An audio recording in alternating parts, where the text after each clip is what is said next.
നമസ്കാരം, ഞാൻ doctor Monica. പുതിയൊരു വീഡിയോയിലേക്ക് എല്ലാവർക്കും സ്വാഗതം. ഇന്നത്തെ ടോപ്പിക് എന്ന് പറയുന്നത് എനിക്ക് ഏറ്റവും കൂടുതൽ വരുന്നൊരു ക്വസ്റ്റ്യൻ ആണ്. കമൻസിലൂടെയും അല്ലാതെയും ഒക്കെ തന്നെ ചോദിക്കുന്നതാണ്. എന്തുകൊണ്ടാണ് എനിക്ക് പഴയ അത്ര എനർജി ഇല്ലാത്തത്? പഴയതുപോലെ അല്ല ഡോക്ടർ ഞാനിപ്പോൾ. എനിക്ക് കാലുകൾക്ക് അധികം ബലം ലഭിക്കുന്നില്ല. കുറച്ചു ദൂരം നടക്കുന്ന സമയത്ത് തന്നെ തളർച്ച വരികയാണ്. സ്റ്റെപ്പ് കയറുന്ന സമയത്ത് മുട്ടിന് കട്ട് സൗണ്ടുകൾ കേൾക്കാറുണ്ട്. അതുപോലെ രാവിലെ എണീക്കുന്ന സമയത്ത് കാല് നിലത്ത് കുത്താൻ പറ്റാത്ത പോലെയുള്ള വേദനകൾ വരിക. രാവിലത്തെ കാര്യങ്ങളൊക്കെ ഒന്ന് ചെയ്യണം എന്നുണ്ടെങ്കിൽ ഒരു പിടുത്തമാണ്. കുറച്ച് സമയം കഴിഞ്ഞിട്ടുണ്ടെങ്കിൽ മാത്രമാണ് എനിക്ക് പ്രോപ്പറായിട്ട് കാര്യങ്ങൾ മുന്നോട്ടേക്ക് ചെയ്യാൻ പറ്റുന്നത്. തുടങ്ങിയിട്ടില്ല ഒരുപാട് പ്രശ്നങ്ങൾ, പ്രത്യേകിച്ച് നെർവ് റിലേറ്റഡ് ആയിട്ടുള്ളതും ഞരമ്പുകളുടെ ആരോഗ്യപരമായിട്ടുള്ള പ്രശ്നങ്ങളും അതിനോടൊപ്പം തന്നെ നമുക്ക് മസിൽസുകളുടെ വേദനകൾ ഉണ്ടാവുന്നുണ്ട്.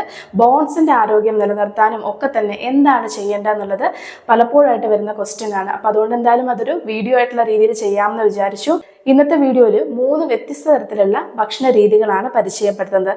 പലപ്പോഴും ഞാൻ ഇങ്ങനെയുള്ള ഭക്ഷണ രീതികൾ പ്രൊമോട്ട് ചെയ്യുന്ന സമയത്ത് പറയുന്ന സമയത്ത് എൻ്റെ വീഡിയോസിൻ്റെ താഴെ തന്നെ ഒരുപാട് കമൻസ് വരാറുണ്ട്. ഈ ഭക്ഷണം കഴിച്ചിട്ടുണ്ടെങ്കിൽ ഒന്നും മാറൂല, ഇതൊന്നും അങ്ങനെ മാറുന്നതല്ല തുടങ്ങിയിട്ടുള്ള കമൻസുകൾ കാണാറുണ്ട്. ഒരുപാട് പോസിറ്റീവ് കമൻസ് കാണാറുണ്ട്, അതിനൊക്കെ ഒരുപാട് നന്ദിയുണ്ട്. എന്നാൽ ഇങ്ങനെ പറയുന്ന കമൻസുകളിലോട് ഒരു കാര്യം കൂടി പറഞ്ഞോട്ടെ. ഇന്ത്യയിൽ ഏറ്റവും കൂടുതൽ മെഡിസിൻ കഴിക്കുന്നത് കേരളത്തിലാണ്. അതും നമ്മൾ ആൻറ്റിബയോട്ടിക് ആയിട്ടുള്ള രീതിയിൽ പെയിൻ കില്ലേഴ്സും കൂടുതലായിട്ട് കഴിക്കുന്നുണ്ട്. പല ലൈഫ് സ്റ്റൈൽ ഡിസീസസിന് വേണ്ടിയിട്ടും മരുന്നുകൾ അമിതമായിട്ട് കഴിക്കുന്നുണ്ട്. പലപ്പോഴും ഞാൻ ഈ കാണുന്ന വീഡിയോസിൽ ഒരു പകുതി ഭാഗം ആൾക്കാരും ദിവസത്തിൽ 6-7 മെഡിസിൻസ് ഒക്കെ തന്നെ എടുക്കുന്നവരായിരിക്കും. അപ്പോൾ ഇങ്ങനെയുള്ള മെഡിസിൻസ് എടുക്കുന്ന സമയത്ത് നമുക്ക് ഇപ്പം മെഡിസിൻ കഴിച്ച് അത് മാറ്റം വരുന്നുണ്ടെങ്കിൽ ഭാവിയിൽ ആ മെഡിസിൻ്റെ അളവ് കുറഞ്ഞല്ലേ വരേണ്ടത്, അല്ലെങ്കിൽ കൂടുതലായിട്ടുള്ളതല്ലല്ലോ. നിങ്ങളുടെ മെഡിസിൻ്റെ അളവുകൾ കുറയുകയാണോ അല്ലെങ്കിൽ ഓരോ കൊല്ലം കൂടുന്നതോടും ഓരോ മെഡിസിൻസ് കൂടുതലായിട്ട് വരികയാണോ എന്നുള്ളത് സ്വയമായിട്ട് വിലയിരുത്തേണ്ട കാര്യം തന്നെയാണ്. ഭക്ഷണം എന്ന് പറയുന്നത് നമ്മുടെ ലൈഫ് ഫോഴ്സിനെ മുന്നോട്ടേക്ക് നയിക്കേണ്ട പ്രധാന ഘടകമാണ്. അപ്പോൾ ഭക്ഷണം നമ്മൾ ഒരു മരുന്നായിട്ടുള്ള രീതിയിൽ അത് ശരിയായ രീതിയിൽ നമ്മൾ കഴിക്കുന്നതിലൂടെ നമുക്ക് മരുന്ന് ഭക്ഷണമായിട്ടുള്ള രീതിയിൽ കഴിക്കേണ്ട വരില്ല. അപ്പം അത് നമുക്ക് എല്ലാവർക്കും അറിയുന്ന ഒരു പഴഞ്ചൊല്ലാണ്. ഞാൻ ഈ പറയുന്ന കൂട്ടത്തിൽ നിന്ന് പറഞ്ഞു പോയതാണ്. അപ്പോൾ അതുകൊണ്ട് ഈ രീതികളിൽ ഞാൻ പറയുന്ന അളവുകളിലും രീതികളിലും കാലയളവുകളിലൊക്കെ തന്നെ കഴിക്കുമ്പോൾ തീർച്ചയായിട്ടും നിങ്ങൾക്ക് ആ ഒരു വ്യത്യാസം മനസ്സിലാക്കാൻ കഴിയുന്നതാണ്. ഇന്നത്തെ നമുക്ക് ടോപ്പിക്കിലേക്ക് കടക്കാം. 3 വ്യത്യസ്ത തരത്തിലുള്ള ഭക്ഷണ രീതികളാണ് പറയുന്നത്. ഏറ്റവും ആദ്യം വെള്ള മുസ്ലിയും ബദാമും കൂടി ചേർന്നിട്ടുള്ള ഒരു കോമ്പിനേഷനാണ്. വെള്ള മുസ്ലി എന്ന് പറയുന്നത് ഇത് സഫേദ് മുസ്ലി എന്നും അറിയപ്പെടാറുണ്ട്. മുസ്ലിം എന്ന് കേൾക്കുമ്പോൾ പലപ്പോഴും തെറ്റിദ്ധരിക്കപ്പെടുന്നത് ഇത് ലൈംഗിക ആരോഗ്യത്തിന്, പ്രത്യേകിച്ച് പുരുഷന്മാരുടെ ലൈംഗിക ആരോഗ്യത്തിന് വേണ്ടിയിട്ട് ഉപയോഗിക്കുന്നതാണെന്നുള്ള ഒരു കൺസെപ്റ്റ് ആയിരിക്കും പൊതുവെ ഉണ്ടാവുന്നത്. അത് ശരിയാണെങ്കിൽ കൂടി അത് ഒരു വശം മാത്രമേ ആവുന്നുള്ളൂ. മറ്റൊരു വശം എന്ന് പറയുന്നത് ഇത് നമ്മുടെ എല്ലുകളുടെ ആരോഗ്യത്തിനെ മെച്ചപ്പെടുത്താൻ വേണ്ടിയിട്ട്, മസിൽസ് ഞരമ്പുകളുടെ ആരോഗ്യത്തിന് അല്ലെങ്കിൽ നെർവ്സിൻ്റെ ആരോഗ്യത്തിന് ഏറ്റവും ഗുണകരമാണ് എന്നുള്ളതാണ്. ഇതിൽ ഉയർന്ന അളവിൽ കാൽസ്യം, ഫോസ്ഫറസ്, മഗ്നീഷ്യം തുടങ്ങിയിട്ടുള്ള നമ്മുടെ എല്ലുകൾക്ക് ശക്തി ലഭിക്കുന്ന എല്ലാ തരത്തിലുള്ള മിനറൽസുകളും അടങ്ങിയിട്ടുണ്ട്. അപ്പോൾ ഈ ഒരു സഫീദ് മുസ്ലി എന്ന് പറയുന്നത് അങ്ങാടി കടകളിൽ ലഭിക്കും. ഇല്ലെന്നുണ്ടെങ്കിൽ ആമസോണിൽ നിങ്ങൾക്ക് അവൈലബിൾ ആയിട്ട് കിട്ടുന്നതാണ്. ഇതിൻ്റെ വേരാണ് നിങ്ങൾക്ക് ലഭിക്കുന്നതെന്നുണ്ടെങ്കിൽ അത് ഉണക്കി പൊടിച്ചിട്ടുള്ള രീതിയിൽ ഉപയോഗിക്കാം. ഇല്ലെങ്കിൽ വേരായിട്ട് തന്നെ നമുക്ക് ഈ ഒരു കൂട്ടിൽ നമുക്ക് തയ്യാറാക്കാം. അതെങ്ങനെയാണെന്നുള്ളത് പറയാം. അതിനോടൊപ്പം നമ്മൾ ബദാമും ഏറ്റവും ഗുണകരമാണ്. വിറ്റമിൻ ഇ സമൃദ്ധമായിട്ടുണ്ട്. നമ്മുടെ ഏജിങ് പ്രോസസ്സൊക്കെ തന്നെ സ്ലോ ഡൗൺ ചെയ്യിക്കാൻ വേണ്ടിയിട്ട് ഏറ്റവും കൂടുതൽ നമുക്ക് ഉപയോഗിക്കാൻ പറ്റുന്നതാണ്. ബദാം നമ്മൾ എടുക്കേണ്ടത് 5 എണ്ണമാണ് എടുക്കേണ്ടത്.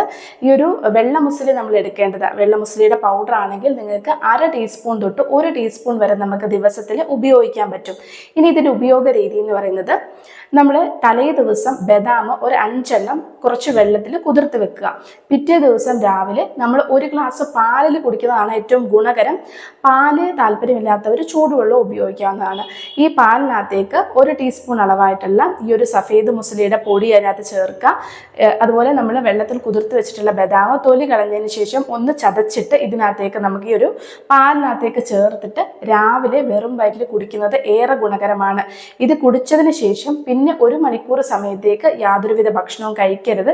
ഇതിൻ്റെ ശരിയായിട്ടുള്ള ന്യൂട്രിയൻസും കാര്യങ്ങളും ഒക്കെ തന്നെ നമ്മുടെ ശരീരത്തിലേക്ക് വലിച്ചെടുക്കാൻ വേണ്ടി സമയം കൊടുക്കുകയാണ് ചെയ്യുന്നത്.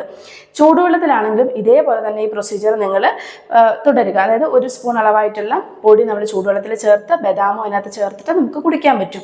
ഇനി വേരാണ് നിങ്ങളുടെ കയ്യിൽ ഉള്ളതെന്നുണ്ടെങ്കിൽ അത് നല്ല രീതിയിൽ ക്ലീൻ ചെയ്തിട്ട് എടുക്കണം. പലപ്പോഴും നമുക്ക് പൊടിയായിട്ടുള്ള രീതിയിലാണ് നല്ലത്. വേരാണെങ്കിൽ ഒരു ചെറിയ കഷ്ണം വേര് ഒന്ന് ചതച്ചിട്ട് തലേ ദിവസം വെള്ളത്തിൽ കുതിർത്ത് വെക്കുക.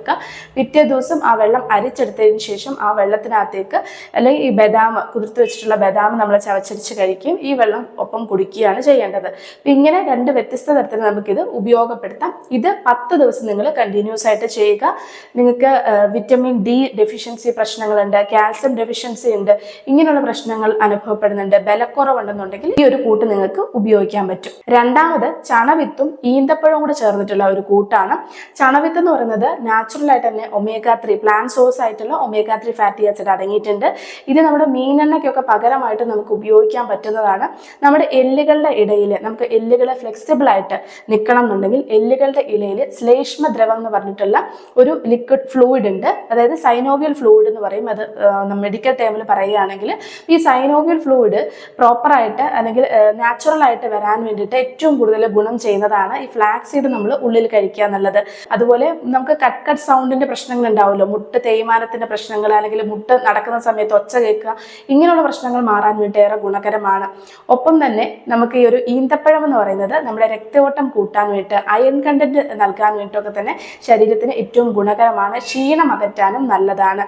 എന്നാൽ നിങ്ങൾ പ്രമേഹ രോഗികളാണെന്നുണ്ടെങ്കിൽ ഈന്തപ്പഴത്തിന് പകരമായിട്ട് 3-4 ഉണക്കമുന്തിരി, കറുത്ത ഉണക്കമുന്തിരി ഇതിന് പകരമായിട്ട് എടുക്കുക. ഉയർന്ന അളവിൽ എടുക്കരുത്, 3-4 എണ്ണം മാത്രമാണ് എടുക്കേണ്ടത്. ഇനി ഇത് നമ്മൾ ഉപയോഗപ്പെടുത്തേണ്ടതെന്ന് പറയുന്നത് ഫ്ലാക്സ് സീഡ് നമുക്ക് ഒന്നെങ്കിൽ വറുത്ത് പൊടിച്ചിട്ടുള്ള രീതിയിൽ ഉപയോഗിക്കാം.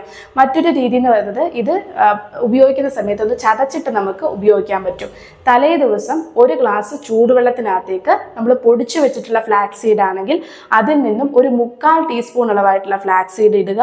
എന്നിട്ട് ഇതിനകത്തേക്ക് തന്നെ നമുക്ക് കുരു കളഞ്ഞിട്ട് ഈന്തപ്പഴവും കൂടി 2 ഈന്തപ്പഴവും കൂടി ചേർക്കാവുന്നതാണ്. പിറ്റേ ദിവസം രാവിലെ ഇത് അരിച്ചെടുത്തിട്ട് വെറും വയറ്റിൽ കഴിക്കുക. ഈ ഈന്തപ്പഴം ചവച്ചരിച്ച് കഴിക്കുകയാണ് ചെയ്യേണ്ടത്. ഇത് ഒരു മെത്തേഡാണ്. മറ്റൊന്ന് നമുക്ക് ഫ്ലാക്സ് സീഡ് അങ്ങനെ ഇടണം എന്നുണ്ടെങ്കിൽ ഒന്ന് ചതച്ചിട്ട് അതിനകത്തേക്ക് ഇടുക. എന്നിട്ട് ഇതുപോലെ തന്നെ നമുക്ക് പിറ്റേ ദിവസം രാവിലെ കുടിക്കാൻ പറ്റും. എന്തും രാവിലെ വെറും വയറ്റിൽ കഴിക്കുന്ന സമയത്ത് അതിനുശേഷം നമ്മളത് ആ ഒരു വെള്ളം കുടിച്ചതിന് ശേഷം 1 മണിക്കൂർ സമയത്തേക്ക് വേറെ വെള്ളമോ ചായയോ കാര്യമോ ഒന്നും കുടിക്കരുത്. അത് ശരിയായ രീതിയിൽ നമ്മുടെ ശരീരത്തിൽ അബ്സോർബ് ചെയ്യാനുള്ള സമയം നമ്മളതിന് കൊടുക്കുകയാണ് ചെയ്യേണ്ടത്. ഇനി മൂന്നാമത് ഒരു നെർവ് ടോണിക് ആയിട്ട്, അല്ലെങ്കിൽ നമ്മുടെ ഞരമ്പുകൾക്ക് ബലക്കുറവുള്ളവർക്ക്, നടക്കുന്ന സമയത്ത് വീഴാൻ പോകുന്ന പ്രശ്നങ്ങൾ ഉണ്ടാവുക, രക്തയോട്ടം ശരിയായ രീതിയിൽ നടക്കുന്നില്ല തുടങ്ങിയിട്ടുള്ള ഒരുപാട് പ്രശ്നങ്ങൾക്ക് വേണ്ടിയിട്ട് ഒരു ഹെൽത്ത് ടോണിക് ആയിട്ട് അല്ലെങ്കിൽ ഒരു നെർവ് ടോണിക് ആയിട്ട് നമുക്ക് ഉപയോഗിക്കാൻ പറ്റുന്നതാണ്. ഇതിൽ നമ്മുടെ അടുക്കളയിലുള്ള സാധാരണ കാര്യം മാത്രം മതി. പെരിഞ്ജീരകമാണ്. ഒരുപാട് ആന്റി ഓക്സിഡന്റുകൾ ഉണ്ട്, ഒരുപാട് മിനറൽസ് സമൃദ്ധമായിട്ട് അടങ്ങിയിട്ടുണ്ട്. പ്രത്യേകിച്ച് വേദനകൾ, മസിൽസിൽ ഉണ്ടാകുന്ന വേദനകൾ അകറ്റാൻ നല്ലതാണ്. പലപ്പോഴും നിങ്ങൾ രാവിലെ അല്ലെങ്കിൽ നമ്മൾ പകൽ സമയങ്ങളിൽ എല്ലാ ജോലികളും ചെയ്യുന്ന സമയത്ത് നമുക്ക് വേദന അത്ര അങ്ങോട്ട് മനസ്സിലാവണമെന്നില്ല. എന്നാൽ രാത്രി കിടക്കാൻ പോകുന്ന സമയത്തായിരിക്കും നമുക്ക് മസിൽ കയറ്റത്തിന്റെ പ്രശ്നങ്ങൾ അല്ലെങ്കിൽ മസിൽസിൽ വേദന ഉണ്ടാവുക. ഇതുമൂലം രാത്രിയിൽ ഉറക്കവും നഷ്ടപ്പെടുന്നവരുണ്ടാവാം.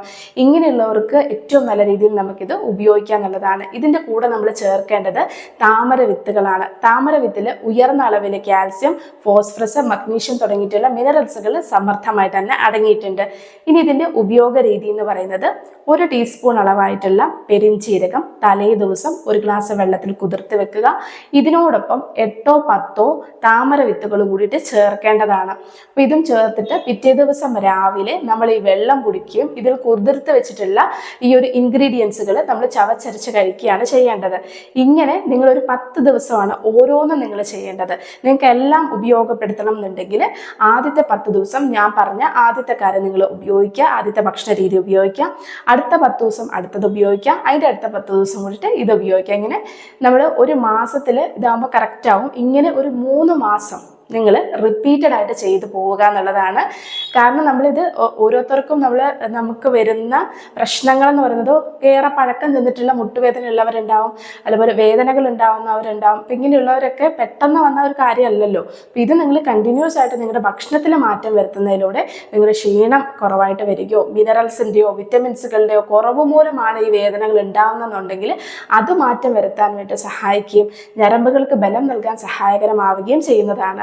ഈ രീതികളിൽ ഈ അളവുകളിൽ നിങ്ങൾ ചെയ്തു നോക്കുക. എന്നിട്ട് തീർച്ചയായിട്ടും കമൻറ്റ് ബോക്സിൽ വന്നിട്ട് കമൻറ്റ് ചെയ്യുക എങ്ങനെ നിങ്ങൾക്കതിന് മാറ്റം വരുന്നു എന്നുള്ളത് മനസ്സിലാക്കാം. ഒപ്പം തന്നെ ചെറിയ രീതിയിലെങ്കിലും ഒരു നടക്കാനെങ്കിലും പറ്റുവാണെങ്കിൽ ചെറിയ രീതിയിലുള്ള എക്സസൈസുകൾ അവനവന് ആവുന്ന പോലെയുള്ള എക്സസൈസുകളോ ഒക്കെ ചെയ്യുക. അതുപോലെ നന്നായിട്ട് വെള്ളം കുടിക്കുക തുടങ്ങിയിട്ടുള്ള കാര്യം കൂടിയിട്ട് ഓർമ്മപ്പെടുത്തുകയാണ്. അപ്പോൾ ഇന്നത്തെ വീഡിയോ പറ്റിയിട്ട് എന്തെങ്കിലും തരത്തിലുള്ള സംശയങ്ങളുണ്ടെങ്കിൽ കമൻറ്റ് ബോക്സിൽ പറയുക. ഒരുപാട് കമൻസുകൾ കാണാറുണ്ട്, പറ്റുന്നതിനൊക്കെ തന്നെ ഞാൻ റിപ്ലൈ ചെയ്യാറുണ്ട്. പലപ്പോഴും കാണാതെ പോയിട്ടുണ്ടെങ്കിലേ ഉള്ളൂ. എന്തായാലും ഈ ഒരു വീഡിയോ പറ്റിയിട്ട് എന്തെങ്കിലും തരത്തിലുള്ള സംശയങ്ങളുണ്ടെങ്കിൽ കമൻറ്റ് ബോക്സിൽ അറിയിക്കുക. അടുത്തൊരു വിഷയമായിട്ട് നമുക്ക് കാണാം. നന്ദി.